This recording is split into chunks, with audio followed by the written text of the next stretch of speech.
Hey guys, I just wanted to talk to you about my Queen of the Nights and my cactuses that I have out here. I have Kalanchoes also and some sages hanging out, sunflower right here. And this is a tomato. Now this tomato, you can see it broke off right there. And this piece was just kind of hanging down, hanging over. So I just propped it up on this post right here, and it's starting to grow right back towards the sun. And this thing's flowering. It's going to produce so much tomatoes for me. So if your tomato plant ever does fall down or fall over, just put a stick in there, get something bamboo. It's not going to mold.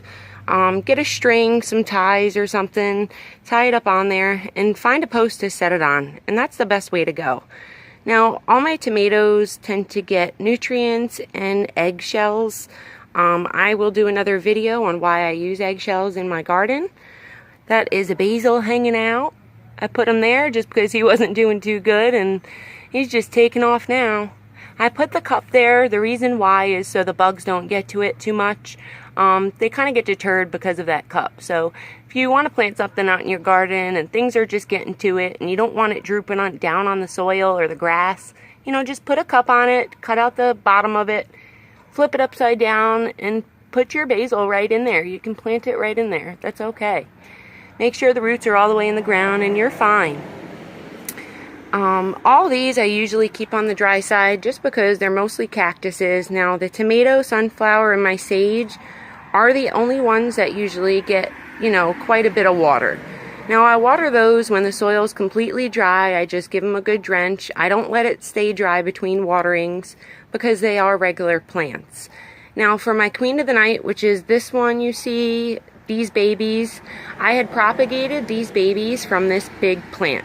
Now look at these long trail of things that she's got popping out of her. I mean, they're just so big. And I'm going to cut those right off, right at here probably, and, you know, plant them in some soil.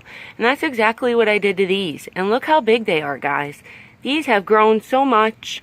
They get nutrients. You know, these Queen of the Nights, this one, these cactus, and this Kalanchoe, and that Kalanchoe, which is a little itty-bitty baby I'm propagating from my big one. You know, they stay on the dry side. I let the soil dry out a good 2 to 3 days between waterings for all the cactus. And then, you know, just give them a good drench again. This time of year, sometimes with high humidity, you know, your soil will stay moist for a long time. So just back off on the watering a little bit. Make sure your soil's all the way dry down to the bottom. You know, I start growing mushrooms this time of year in my soil if it just stays too wet. So, you know, the drier the better.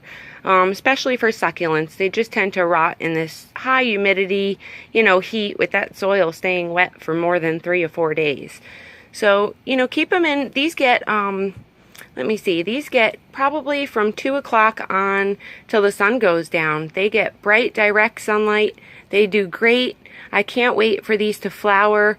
I have pictures of these Queen of the Nights flowering, and I will try to get them on there for you the best way I can. I don't have a video yet. She will bloom in the fall. That's when she usually does that for me, and boy, those flowers smell so good. She propagates like crazy. I will show you another video when I do cut these stalks off on how to do that and how to take care of them. Happy planting. Don't be scared to, you know, experiment. Gather as much information as you can. It's all good stuff, guys. Have a good day. Until next time, I hope you enjoyed my video.